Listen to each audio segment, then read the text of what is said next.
High school is built on the strength of routine. The bell rings, the halls flood with noise, and then they empty out just as fast. But the moment a student steps out of a crowded classroom and into those silent, empty corridors alone, that familiar environment can feel suddenly and sharply exposed. A teenager named Jack, a student at Westland High School in Oregon, experienced how quickly that sense of security can vanish. During a standard class, he raised his hand to use the restroom, leaving behind a room full of peers for the complete quiet of the hallway. Almost immediately, Jack felt as if something were trailing him.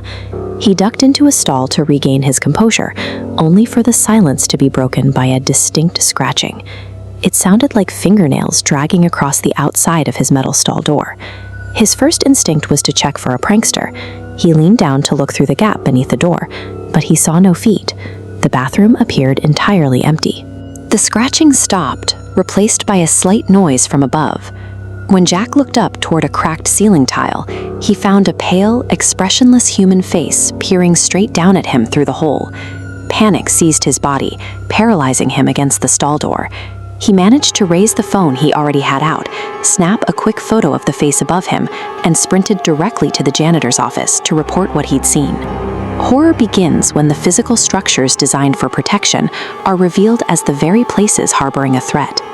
While isolated encounters are chilling, some anomalies seem to infect the entire footprint of a campus, defying logical explanation through systemic architectural failures. At Pocatello High School, a building with a history marked by a devastating fire and 6 recorded deaths, the infrastructure itself exhibits strange behavior. Security cameras shut off, overhead lights flicker in supposedly empty corridors. Unedited surveillance footage captures the movement of a tall, indistinct dark mass. It drifts down the hallway, pauses momentarily, and then moves away. Staff members have corroborated these recordings with their own experiences. Teachers and janitors report hearing disembodied whispers, an auditorium piano playing on its own, and the presence of a looming shadow figure in the back of the theater. The focus on institutional horror often leads to abandoned environments, like a ruined school building in Afghanistan that teenagers set out to document. While filming, the teenagers were focused on abandoned equipment and strange drawings on the walls. It was only later, while reviewing the footage on a computer at home, that they noticed a headless entity standing silently in the background of one of the rooms. When these structures are left to decay, they provide a blank canvas for the paranormal to manifest outside the constraints of a functioning school. You can move away from a haunted hallway or an abandoned building, but the terror scales up when the invasion bypasses the building to target a student's own mind. During a typical school day, a quiet, well-behaved student suddenly began screaming in the middle of her classroom. Without any external provocation, she exhibited signs of severe paranoia, reacting to things her peers could not see. Losing all recognition of her classmates, she began thrashing wildly on the floor, acting as if a different, aggressive entity had taken control. Teachers attempted to restrain her, but their physical interventions had no effect. As the struggle continued, peers began reciting prayers, and the girl was eventually sent to a monastery for treatment regarding an alleged possession. This form of horror is characterized by the total loss of bodily autonomy, leaving the victim trapped and violated within their own skin. The fear of the supernatural often pales in comparison to the documented reality of physical, human threats hiding in plain sight. At the Visual Art Institute in Massachusetts, a 45-year-old janitor was working an overnight shift.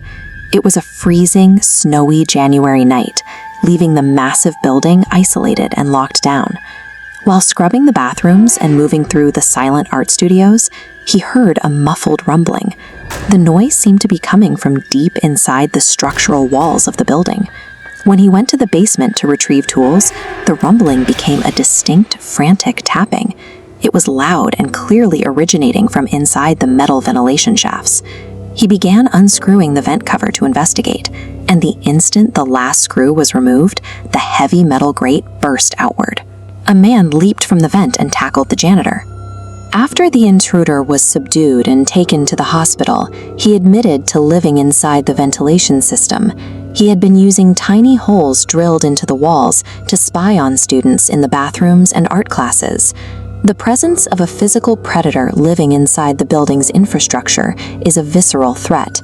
It proves that even the most trusted sanctuaries can be compromised by a hidden human presence. For more stories exploring the strange and unsettling, hit the like button and subscribe to the channel so you never miss an update.